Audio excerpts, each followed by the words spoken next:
of you. First of all, I wish Happy Independence Day to all of you. Today we are gathered here to celebrate Independence Day. On this auspicious occasion, I would like to tell a few words about the great freedom fighter Netaji Subhash Chandra Bose. He was born on 23 January 1897 in Cuttack. His clarion call of "Give me blood and I shall give freedom." तुम मुझे खून दो, मैं तुम्हें आजादी दूंगा. Inspired millions to fight for the nation.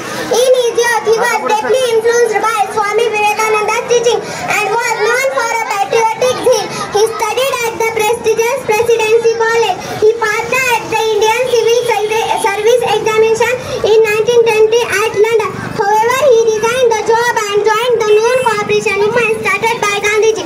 Netaji was one of the supreme commander of Azad Hind Force and head of the state of the provisional government of Azad Hind for independence. I pay my humble tribute to this great son of India on this occasion of Independence Day. Thank you, Jai Hind. व्यासपीठावर उपस्थित असलेले सर्व गावकरी, मान्यवर, सूर्याच्या तेजाप्रमाणे चमकणारे माझे गुरुजन वर्ग आणि चांदण्याप्रमाणे चमकणाऱ्या माझ्या बंधू आणि भगिनींना सर्वांना माझा नमस्कार.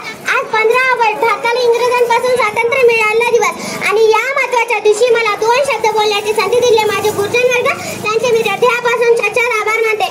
खून कहो किस मतलब का जिसमें उबाल का नाम नहीं, खून कहो किस मतलब का जो देश के कोई काम नहीं, खून कहो किस मतलब का जिसमें जीवन नारमानी है, जो पर्वत बनकर बहता है वो खून नहीं वो पानी है. उसी दिन उन लोगों ने खून की सही कीमत पहचानी थी. जिस दिन सुभाष ने कमा में जाकर मांगी उनसे कुर्बानी थी. बोलो स्वतंत्रता के खातिर बलिदान तुम्हें करना होगा, बहुत जी सके जग में आगे तुमको मरना होगा. आजादी के चरणों में जो माला चढ़ाई जाएगी वो सुनो तुम्हारे शीशों के फूलों से गुंफी जाएगी.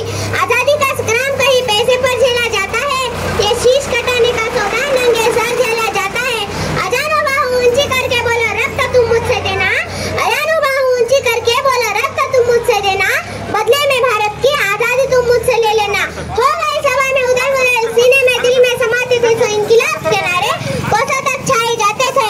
रन में जानो युवक खड़े तैयार दिखाई दे दे बोले वाच वहाँ आगे आए जिसके तन में भारतीय खून बहता हो, वो आगे आए जो खुद को हिंदुस्तानी कहता हो, वो आगे आए जो खून से हस्ताक्षर करता हो.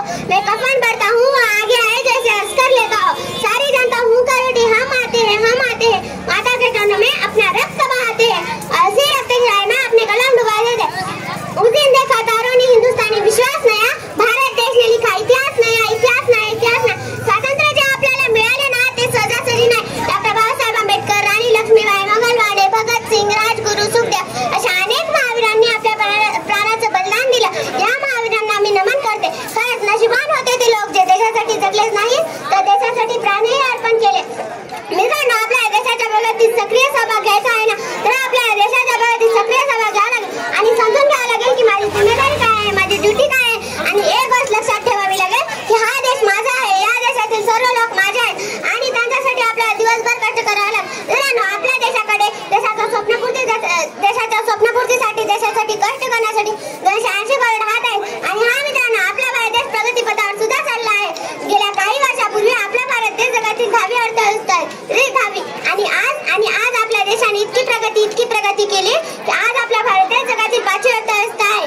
आणि ही अर्थव्यवस्था आपण जर आपल्या कार्यालयात दुसऱ्या क्रमांकावर नेली आहे तर आपण खूप काही केलं आहे असे समजू नका. आपल्या शाळेचे शिक्षक तिथे 5 तास थांबून शिकवायचं तिथे ते 8 तास कष्ट करून शिकवतात. आणि हीच तर देश सेवा आहे. आणि एखादा गरुड जेव्हा आकाशात उडत असतो ना तेव्हा त्याचं लक्ष घटातील पिल्लाकडे सुद्धा असतं. तसेच आमच्या शाळेचे मुख्याध्यापक आदरणीय श्री जाधव सर यांचं लक्ष आपल्या सर्व विद्यार्थ्यांकडे असतं. सर्व शिक्षकांना धन्यवाद. मित्रांनो, आपला भारत देश हा एक नवीन भारत देश आहे आणि हा मध्यंतरी कोरोनाच्या काळी मृत्यूचा तांडव उठला होता, लोक मृत्युमुखी पडत होते.